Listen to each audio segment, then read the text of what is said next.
warrant, open the door! Search warrant! Serve something! Show your hands! He's got a gun on him! He's got a gun! Almost a week after he died was when he started to smell again, and it's when he smelled bad, which was the torso and a leg bone. But there was no meat on it, it was just nothing but ribs and spine, hips. From his lower legs and forearms, and bagged him up, set them aside, and bagged up his torso.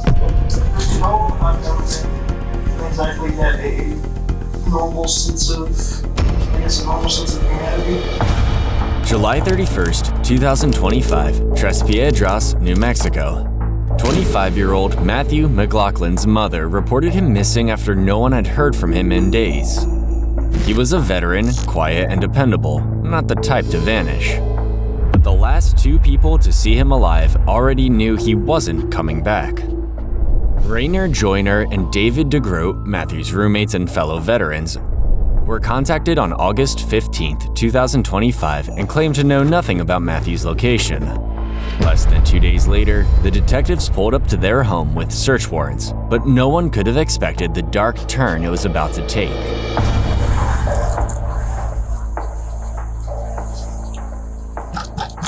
Sheriff's office, search warrant, open the door! Search warrant! The sheriff's office, open the door! Search warrant!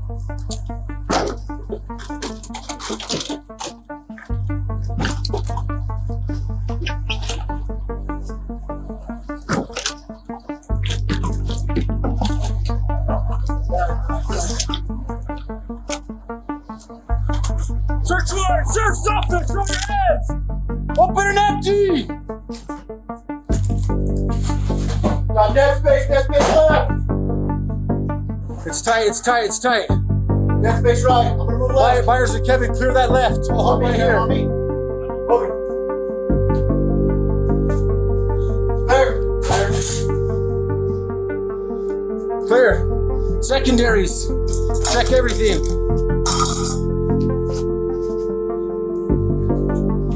Up there.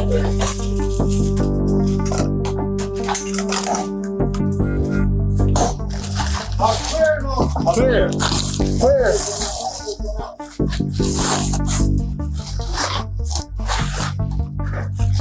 Watch your fingers. Just let it down so this doesn't hit us in the face when we go out.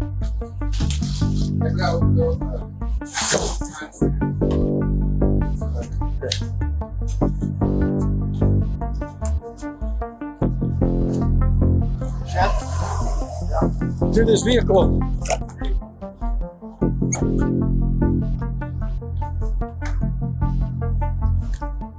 West Crossfire bars. Clear, clear. With no sign of Rainer or David in the house, the detectives had to set up an ambush, one neither of them would be able to run from. You have to come back.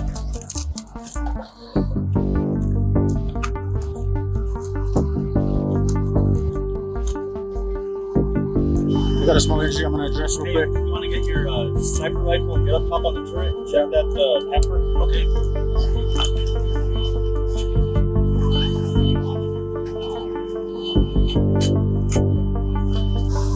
350 meters out.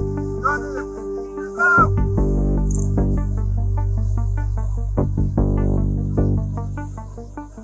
Texas. Henry William John. 7586.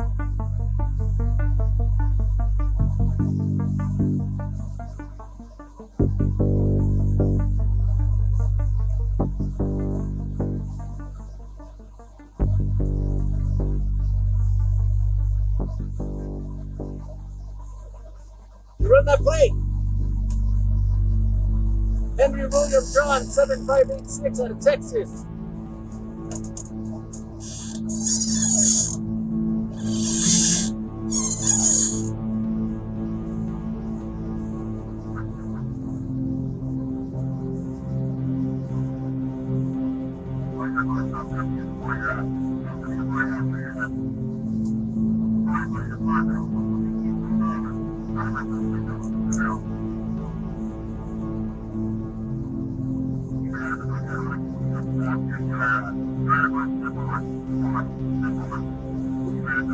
He's got a gun on him! He's got a gun!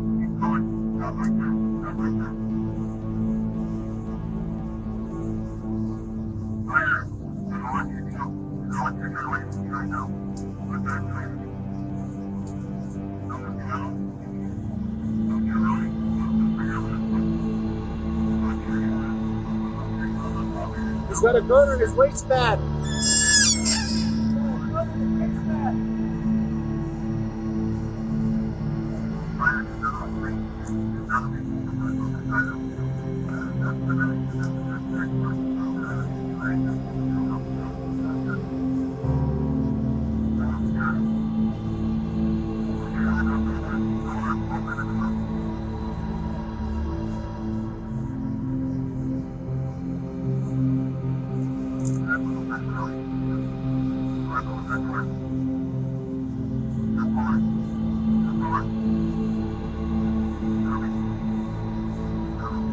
He's got a gun on his leg, right leg. He's got a gun on his right leg.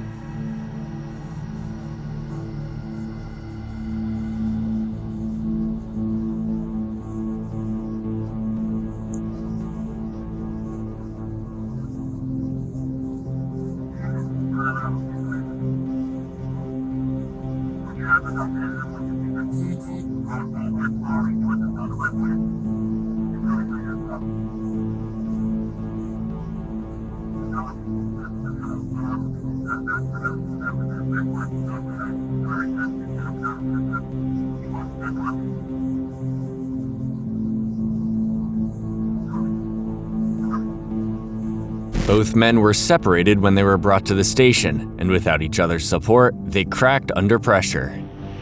The detectives thought they were chasing a disappearance, but they were about to hear a confession that rewrote the entire case. I'm Deputy Don Byers. We spoke the other day. This is my partner, Deputy McCarty. We're just trying to get the full story. So again, man, like last time, like I told you last time, now that we are out in the open and we're at the situation we are, from the beginning to the end, I need every possible detail that you have in reference to the situation. Do you want me to explain to you the whole movie trailer versus movie thing again? I get it. Yeah. So whenever you're ready, brother. So I would say it was, for what Joyner was thinking, it was pre-plotted beforehand. Because I would tell him about Matt still had a drug habit and he was still talking and making rumors. Everything just kind of pissed off Joyner, so several occasions. Kind of told him like, hey, no, don't kill him. Just, kick him off the property or something. Or like give him a stern talking to again. To the point where it eventually came down to the point where he says that he was gonna go with the plan for Matt to get killed. So when Matthew was over in Colorado dealing with the VA, getting all that stuff done for himself, went to go grocery store, pick up groceries. He got dropped off at He got dropped off at Cassandra and Jason's house. I went to go walk with him as we walked up the road at the cart carrying the groceries of everything. As we got to an intersection, a shot rang out. Matt got shot in his right lung from Joyner's rifle, specifically his AR-15. Matt, not knowing what's happening, he did say, I got shot, and he starts to freak out. Then Joyner comes from around the corner with my Beretta. He sticks it to his face and shoots him in the jaw, which makes his eyes swell up. And he starts to choke at his blood as he hits the floor. And then he hovers over him with an execution shot and gets him right on the temple. He's waiting in the bushes for him. But David didn't stop there. He recalled how this wasn't a spur-of-the-moment thing for Raynor, and instead something cold and calculated. So I'm not gonna. So on your timeline, you have rough dates or that sort of stuff. It's rough dates, but I would say July 25th is the execution date. Okay. Everything Cool, bro. else is more just a murmur of a pre-plot that he made. So my one question for you is I want you to explain to me the plan that you're talking about. A plan to kill Matt that Joyner made. Okay. So his idea was initially he was gonna come up the road that we were gonna have, and he was gonna try to snipe him with his 308 from a distance. And then his plan changed when Matt said he was getting dropped off over by the other road. So then Joyner's idea was he was gonna take my Beretta so he can have a sidearm, and then he grabbed his AR and then waited in the bushes for us to come up, and he told me to stick to one side of the road and to be very loud when I'm near the area. So when he sees Matt come up on the side, despite how dark it is, he doesn't need to worry about who it is. And so, more specifically on this plan, when it was discussed previously, how was it discussed? It was discussed in person because he showed up a little bit beforehand when Matt wasn't there. He just tried to talk about it because he figured phones would be tapped in like that no matter what.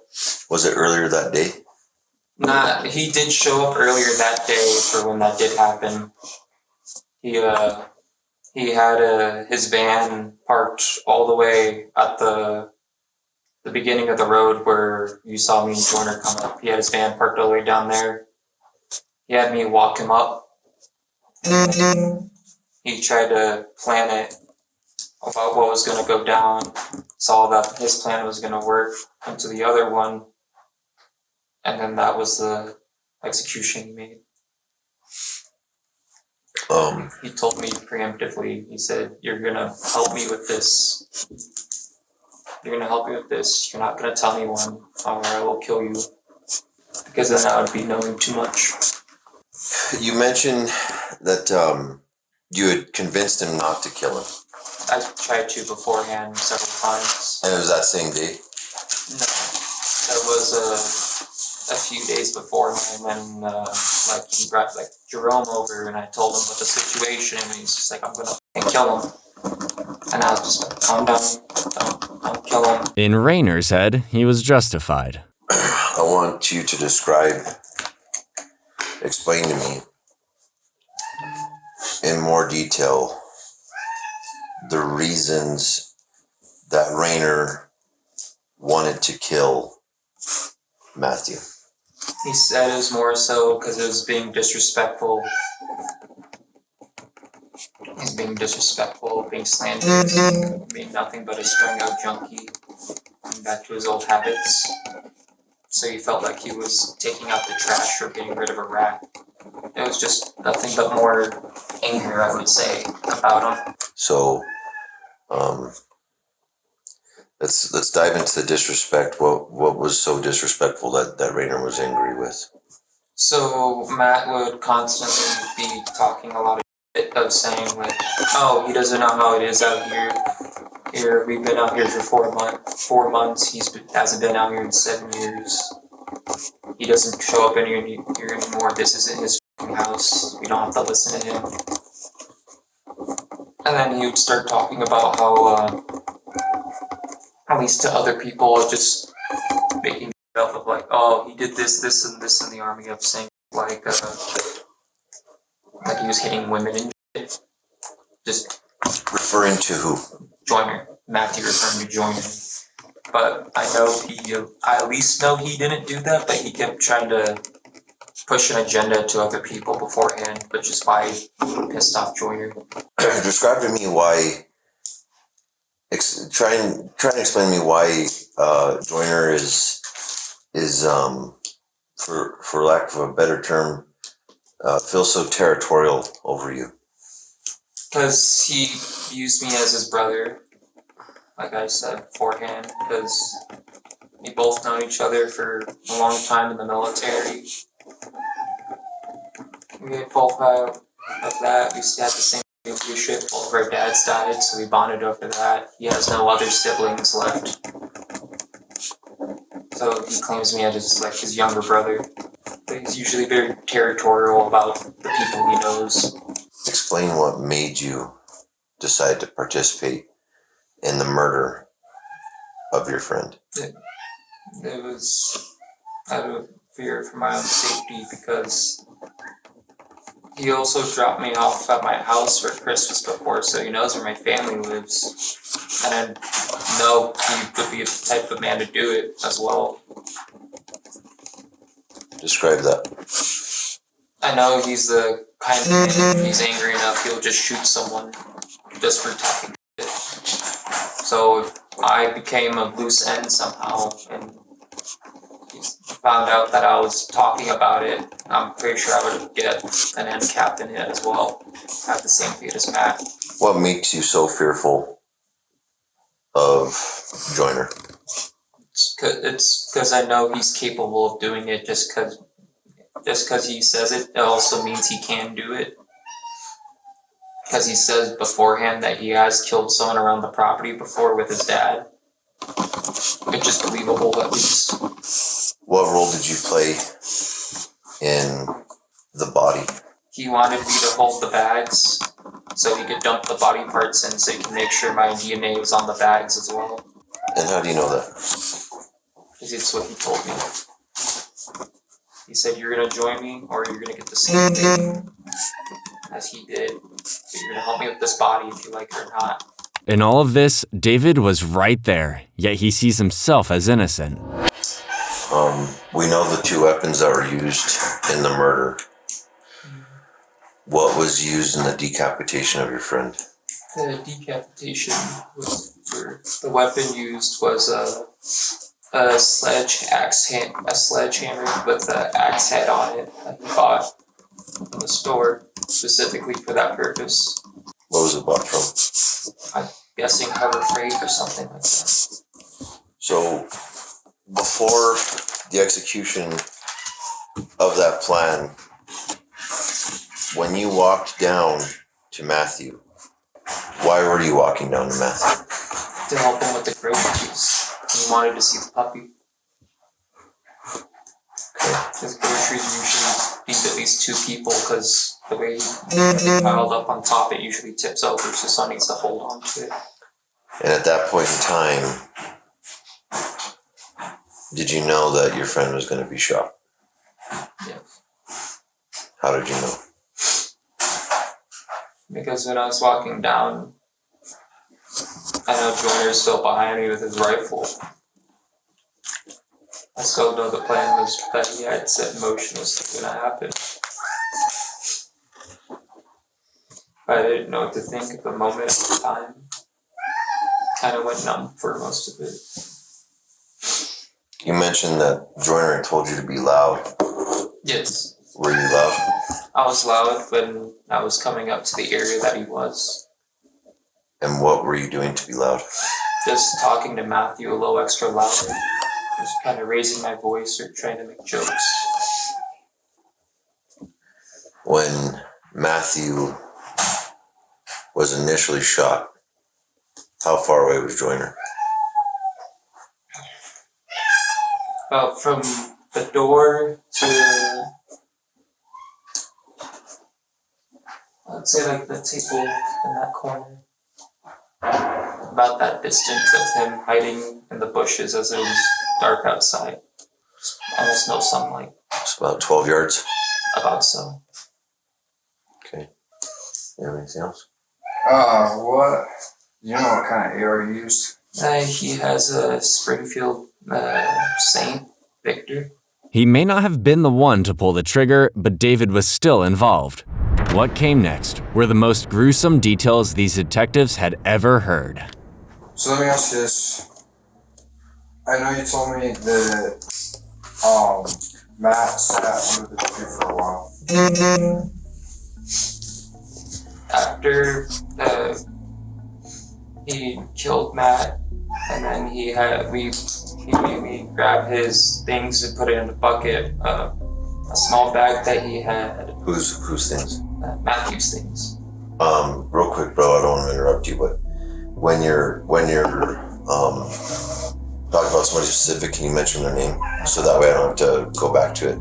Sorry. No, you're fine, I'm not mad about it, just for clarity. So Joyner had a bucket down there because we brought me and Joyner after he killed him. He brought all the groceries and stuff back into the house, emptied everything into the house, grabbed the cart with a bucket and the hacksaw, and then he went back down with me to have watch.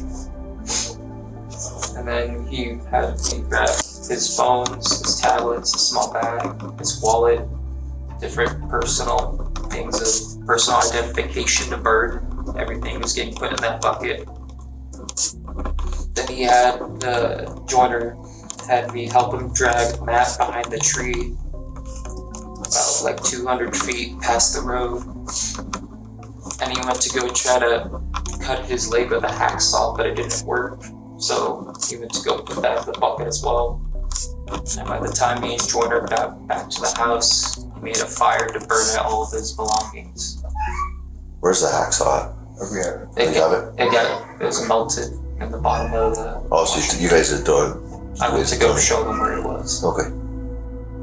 Did you start dismembering Matt before or after I called you guys to ask where it was at? It was beforehand, before the first initial call for the missing persons report.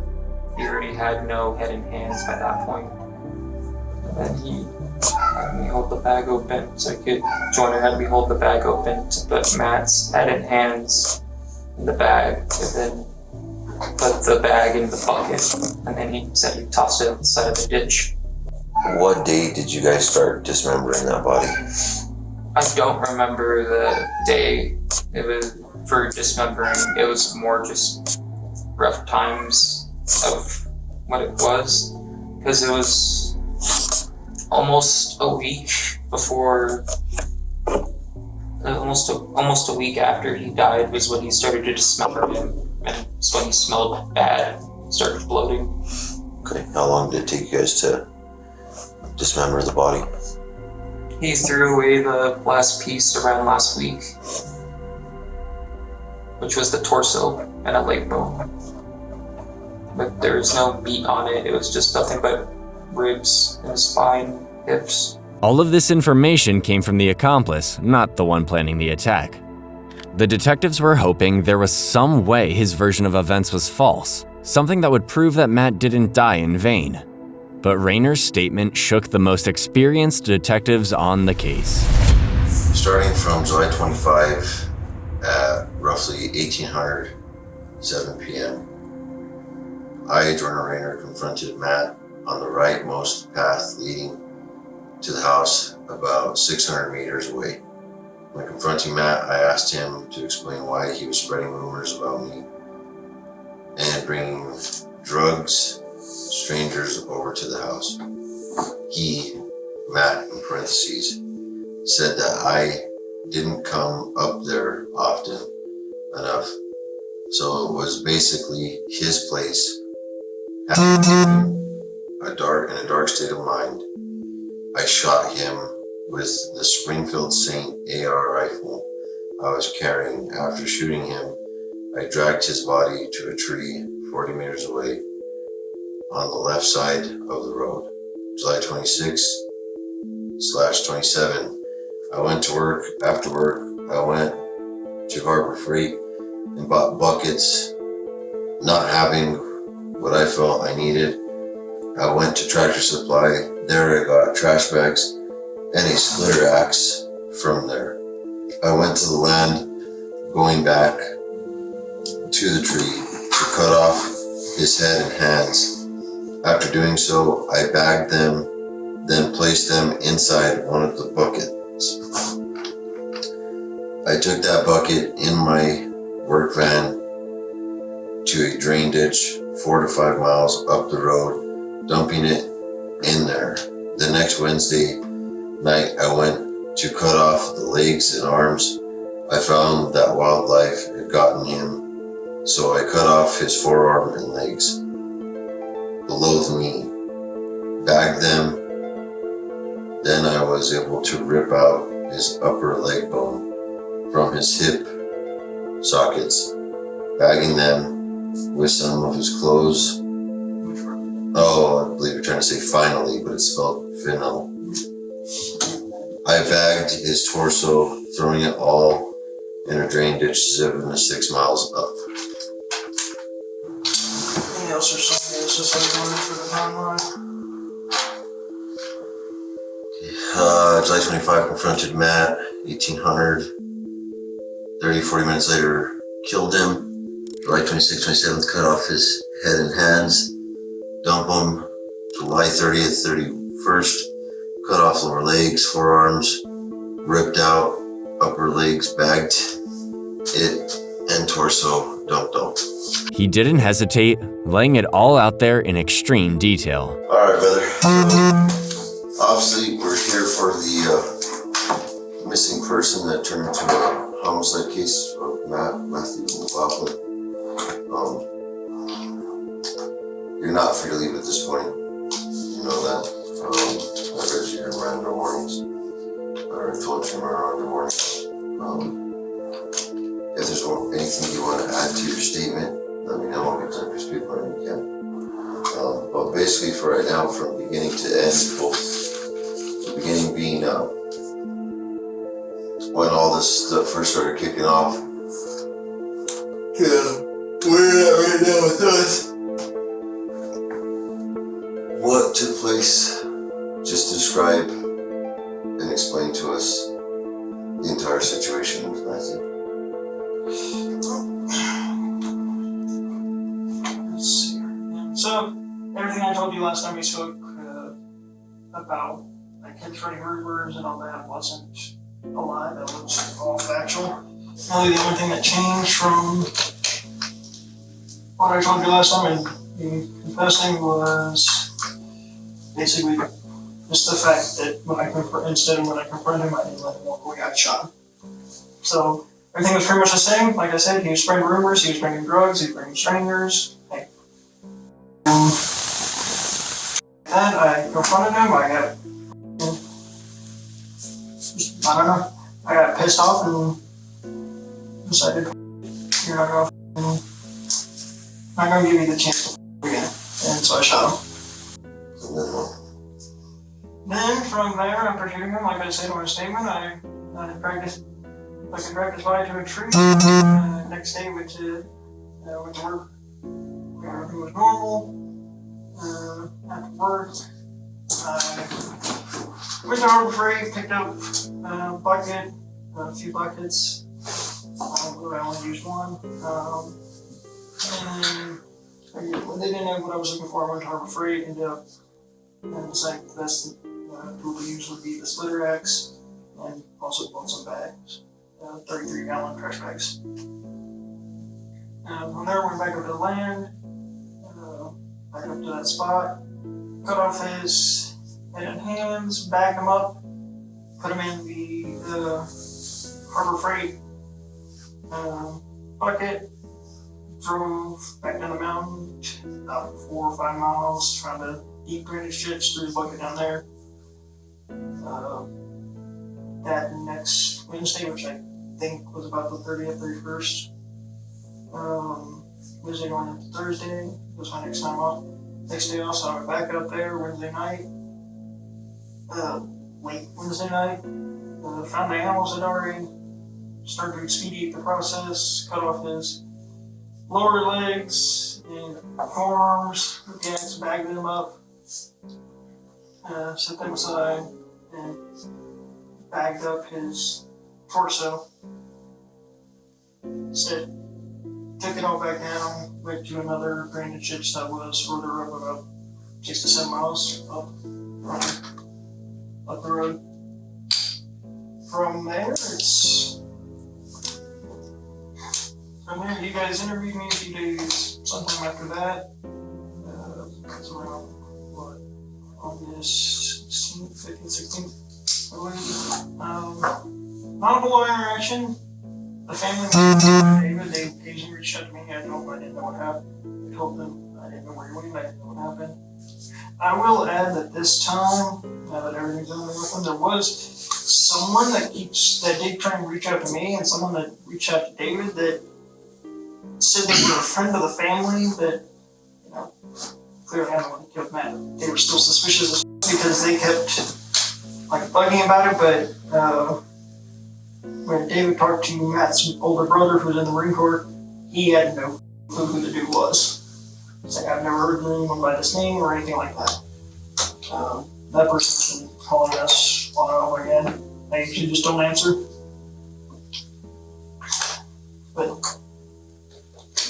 that's pretty much it.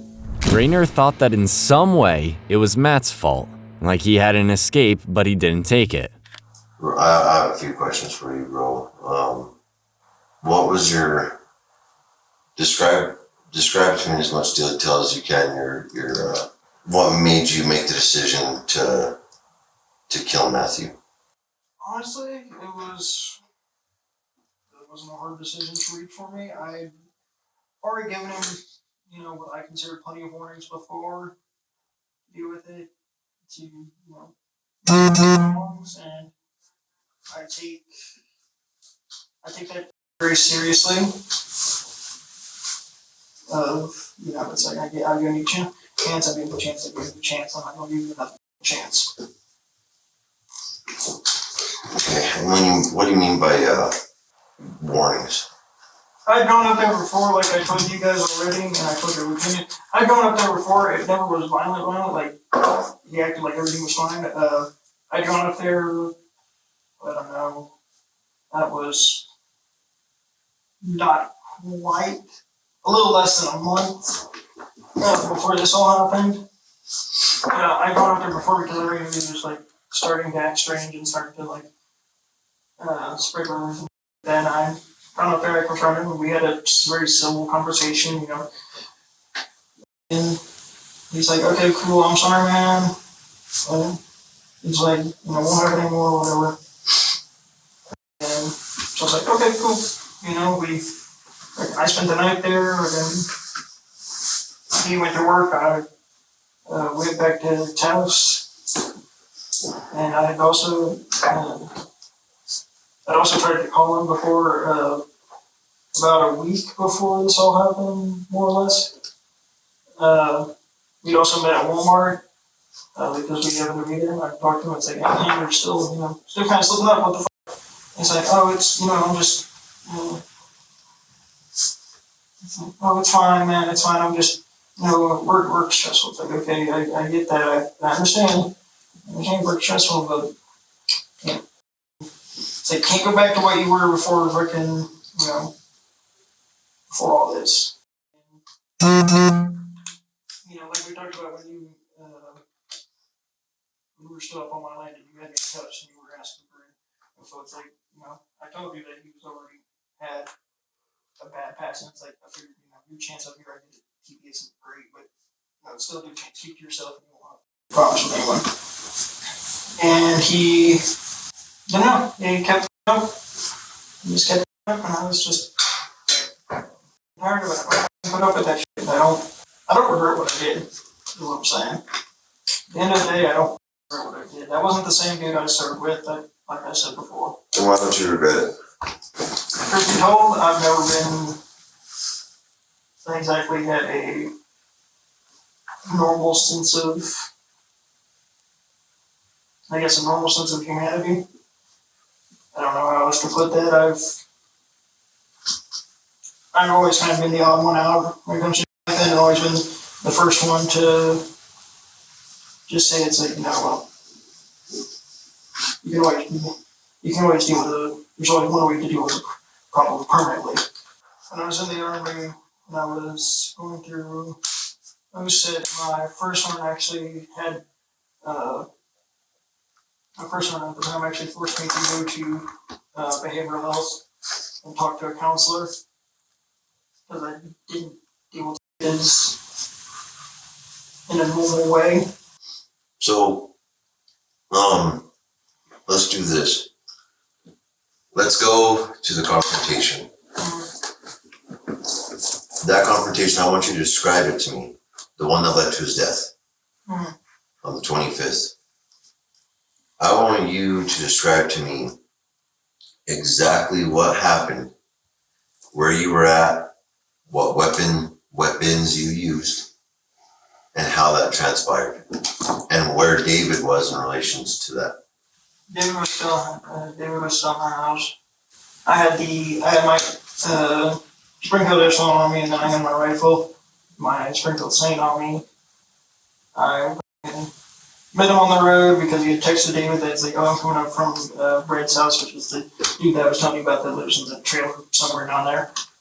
And it's like, so I knew he'd be coming up that road.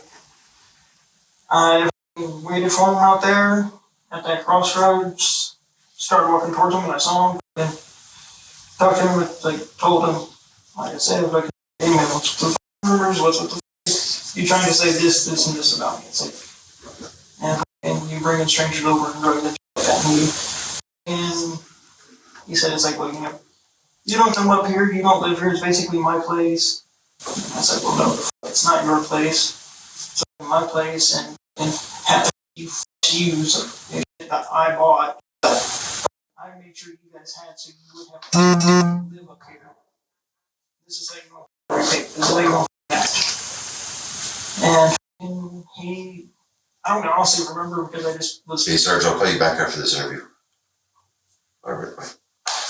Sorry. I really don't. And I don't know. I was just so pissed. I really don't know what the he said after that. He said something, and I just shot him. Where'd you shoot him at? Like I said, it was at. It was where I showed you guys at like 600, 700 meters from the house. How about what? I'm sorry. Let me clear. On reference to his body. Chest. Chest. Yeah. Right. Left side. Should have been the left side. Okay. And then what happened? He sort of tried to stumble off where those rocks were that I showed you guys. Fell over death gargoyle for a good solid 6 to 7 minutes, maybe longer.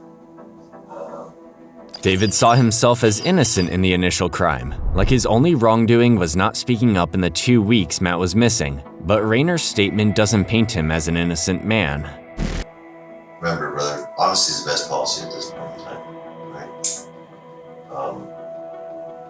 Through our investigation, it was found that the day that he went to Colorado, which was the 25th, Matthew went to Colorado, he came back, and while David was helping him come back up from Cassandra's house with groceries, you had intentionally set yourself up in a position to shoot him, and then you shot him.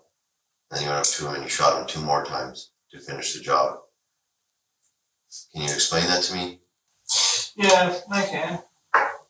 Because the reason I said I did everything was because I was trying to keep David out of as much trouble as possible. I may have threatened him, but I want just to keep him, make sure he keeps his goddamn mouth shut. But since we're going with that.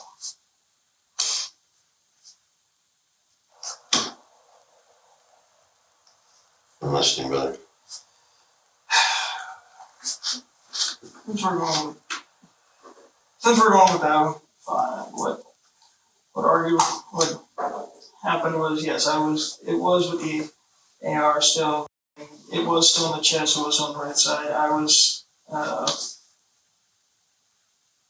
the confrontation didn't really happen. Mm-hmm. I did think about confronting him, but I was just, it was already so just fed up with it. That's like, whatever, I'm not even wasting any more breath on him. And so I set up at the crossroads, I set up on, let's see, I was in prone position with my AR and set up on the side closest to the house of the crossway on the left side.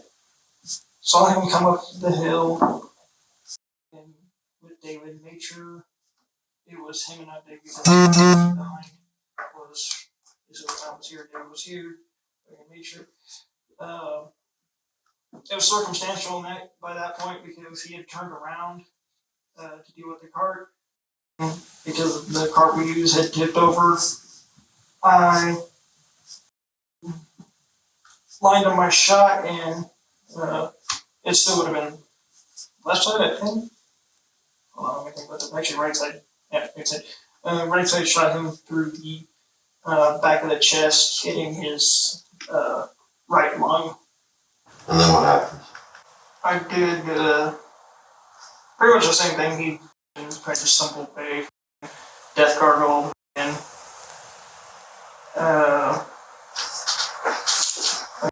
then I had David help me drag him to that tree. Okay.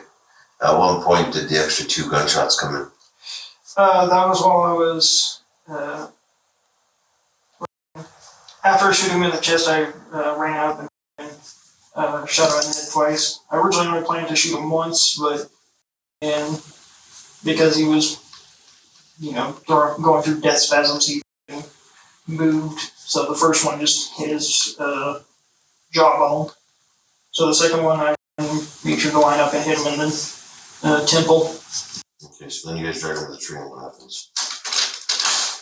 Pretty much that was it for that night. I was a big question. It's like, you know what happens if you tell anyone. And went home. Where's home? Yeah. Home. Good store where my fiance was. 132 Boostorf? Mm-hmm. And then from there? From there, pretty much everything on that's pretty much accurate. And, bought, a few days later, bought the buckets, the tools, chopped them up. And why did you decide to chop them up? Made the most sense to get rid of them. It's all, you can't really bury anything out there because it's all volcanic rock, so you can't really bury anything. So chopping them up made the most sense. And it made the most sense for what reason?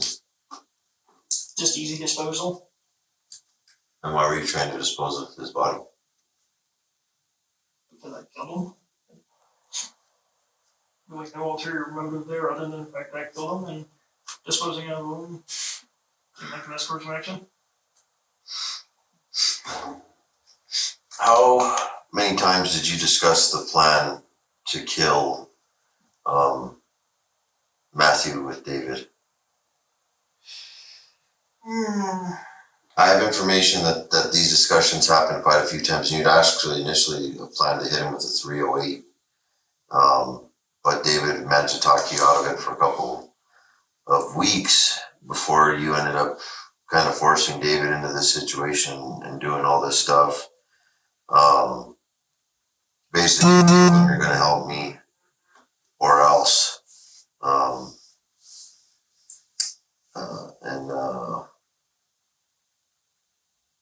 The day that he got back, you provided some specific instructions to David. Can you describe those instructions to me? Yeah. So, yes, I did have the conversations happen multiple times. Yes, I was originally going to shoot him with the 308, but my 308-0 was too far off for me to get an effective shot of anything that was further than like 50 meters. That's why I went with the AR. But for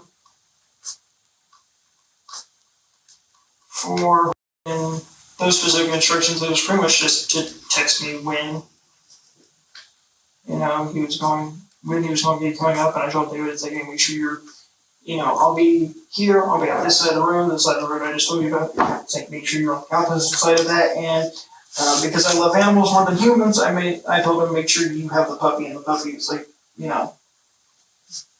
away from Matt when I take the shot.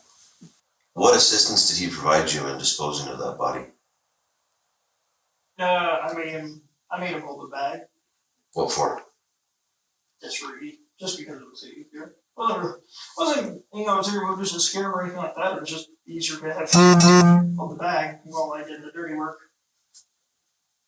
And what's the dirty work? Chopping it up, just in case body body blow or anything like that. Had the body volatile in nature. Okay. And so you used your Saint, which is in the van, correct? Is that accurate? Yes. What weapon did you use when you went up and put the 2 shots into the one to his jaw and the one to his temple? That would have been the Beretta.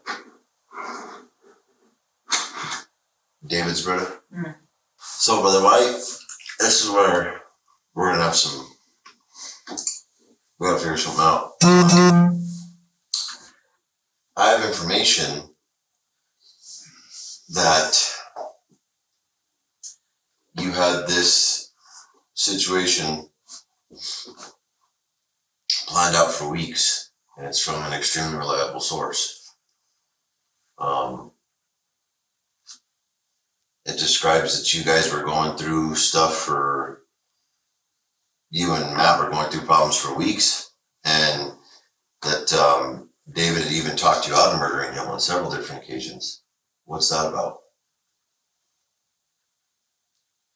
Like I said, it was never really me meditating. That was more just me running my mouth. I did the same thing in the Army. So describe to me the running your mouth, because basically what you just did there, bro, is you acknowledged what I was saying, but you're trying to tell me that it wasn't premeditated. So I understand that to an extent, but you're like, it's like a double negative, right? Mm-hmm. So describe to me what you mean by that. No, I mean, I was known for, you can ask any of my dudes I served with, I was known for constantly being the guy that's like, that would say, it's like, I should just murder him, I should just kill him, if I was pissed off at someone. And it was never. So those types of conversations, did they happen between you and David about Matthew? Yes. Can you describe those conversations for me? Most of the time it was just me. David would tell me something, I would like, and it's like, I just kind of get pissed off. It's like, oh, I should just kill him. I should just deal with them. But it was never really like, again, I know it's a double negative for you guys, from a police perspective, law enforcement perspective, but it was never the direct intention to, it was never premeditated, in my opinion. It was never good intention to do that, I was, it's like, I have a career, I have a life. That would kind of things up, which obviously is, but, so it was always just words. Both men had opposite feelings while confessing. David carried the weight of what happened in front of his eyes. To be honest with you, we didn't believe you guys at all. From the get-go. I didn't buy anything you guys were telling me. I'm aware. And your guys' story was, it's wild because we could tell where you guys had cooperated and tried to make everything identical. And then there was times where it was like, you guys were on opposites of the earth, which when people are lying, they tend to do a lot of weird shit. Yeah, I appreciate you being honest, man. It feels nice to actually tell someone. I'm sure, man. That's a heavy fucking burden to carry, bro. It's your friend. He was murdered in cold blood. He was. And chopped up.